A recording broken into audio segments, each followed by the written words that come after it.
With 97% of the first crop harvest completed, Guyana's rice farmers have yet again shown their resilience in the face of many challenges, producing another record harvest of nearly 10 million bags of paddy sold to millers. For the first crop, farmers had sown a total of just under 239,000 acres and have harvested 97% of that amount to date. That's in spite of the early onset of the May-June rains. Testament to the extensive upgrades to drainage systems across the country and also upgrades to dams and farm-to-market roads in rice-growing areas. The GRDB has been stressing to farmers the importance of planting within the planting season, that is, November 15 to December 15 and from May 15 to June 30. But many farmers, due to a variety of factors, have been planting outside these planting seasons, some by as much as a month outside, as was the case this last crop, resulting in some farmers being at risk of losing their crop due to the seasonal rains.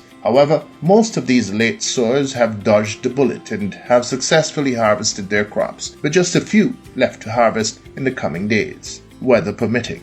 As was the case last crop, Guyana's rice farmers have again shown that through the application of the right agronomic practices, from land preparation through to harvesting, and the use of GRDB's new high-yielding varieties, it is possible to have consistently higher yields. The average bags per acre this first crop was 40 bags, but some farmers have reported getting as much as 55 and 60 bags per acre. It should be noted that the variety of choice these past two crops have been the GRDB 16. The latest release from the research station, the yield potential of this variety is up to 9 tons per hectare. Agriculture Minister Zulfikar Mustafa has lauded the efforts of the nation's rice farmers, pointing out that the record-breaking production for the first crop did not happen by accident. Actually, as last year, you know that our record was 753,000 tons of rice we have produced. And this year the target is set at 824,000. And when I look at the crop, I'm very heartening to see that we have already surpassed the target for the first crop. I am hoping, and this came about because of a number of factors. Leaving out the system itself, we have better variety we have developed on GRDB, we have better crop husbandry, and also the system have been working over time. Because with this kind of heavy rainfall, we were able to drain the land to get the harvest out, and as you rightly said, that we are close to about between 95 and 97% harvest have completed already. I'm hoping that we can complete the rest of it and we can surpass the 412,000 tons that we set ourselves. I think we are very close to surpass that already. So I'm hoping that very shortly when we finish the crop, we can surpass the first crop target. But this came about because of the infrastructure work. We have more pumps in place, we have the sluice system working, and then we have better variety of paddy. And our extension officers have been working with farmers to just implement best practices so that they can have better harvest. Because of the bountiful harvest enjoyed by farmers in Region 2, just over 1.3 million bags of paddy, mills buying paddy from farmers were overwhelmed, resulting in a pileup of trucks waiting to offload paddy outside, resulting in some farmers enduring losses due to spoilage. However, through a number of interventions by government, these difficulties were overcome. Towards the end of the crop, government was again forced to step in and buy paddy from farmers, as the mills had become saturated. According to Minister Mustafa, this was another example of government's commitment to supporting the interests of the nation's farmers. All over the country, because you know, around the world we have seen a drop in grain prices, and with that, the millers were unable to give the farmers the price that they gave last year. That was $4,000 a bag for paddy. And with the government's intervention, we are now contributing for every bag of paddy sold to the rice miller, we are contributing $300 a bag. And that is a tremendous amount, because if the projection is to that what they give me, 9 million bags, we'll have to contribute almost $2.7 billion to the price to help the farmers with prices. Plus, the President announced another $2 billion in fertilizer distribution, and every acre of land farmers are cultivating, they will receive a bag of fertilizer this time around. So this will be tremendous help to the farmers. Plus the GRDB is giving them extension services and also input like seed paddy at a reduced cost, and some of them we are giving them these paddies free to seed paddy so that they can plant in the field.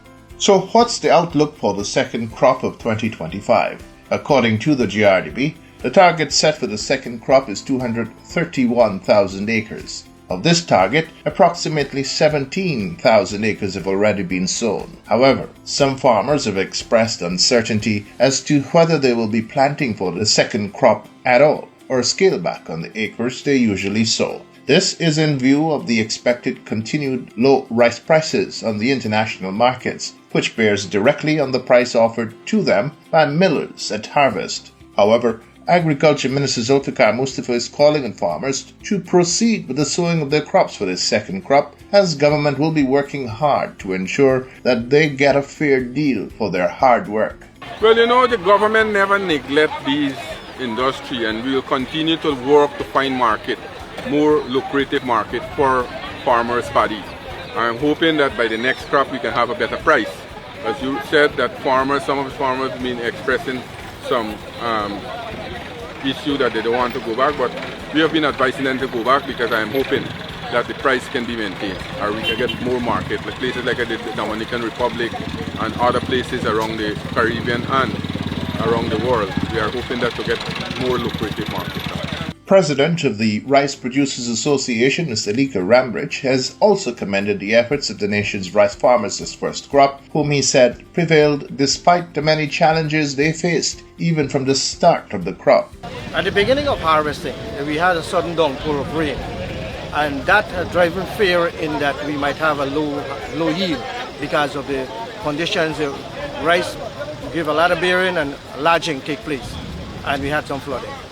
But with that, the sun came out and we had on and off rain, but the harvesting commenced and we had a very good harvest.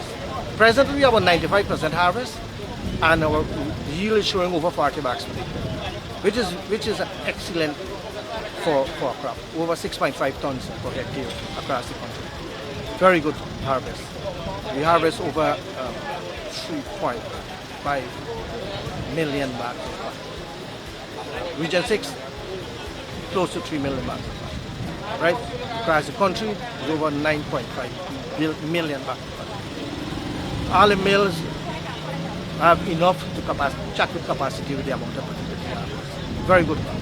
The RPA president had this to say about the second crop this year, sowing for which is now underway. For this crop, because of the conditions, we might see a lower acreage under cultivation because they take into consideration the weather pattern, but we would have a good crop.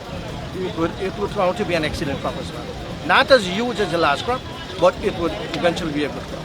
With the expected challenges of low rice prices on the international markets, farmers are being called on to approach the cultivation of this upcoming crop as a business, paying careful attention to keeping their cost of production to a minimum. President of the Rice Producers Association, Mr. Lika Rambridge, has been leading this call. Take into consideration what's happening globally in terms of the rice marketing, right?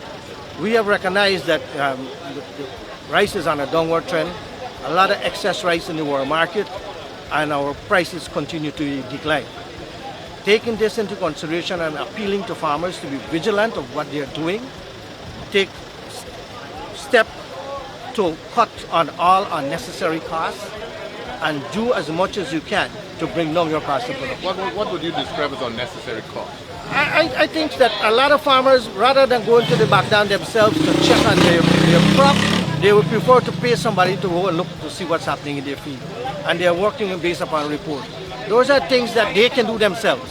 So things that a farmer can do himself, I advise that he do it, rather than sending. You're sending a driver to care man to care fertilizer in the back down. You can do that yourself.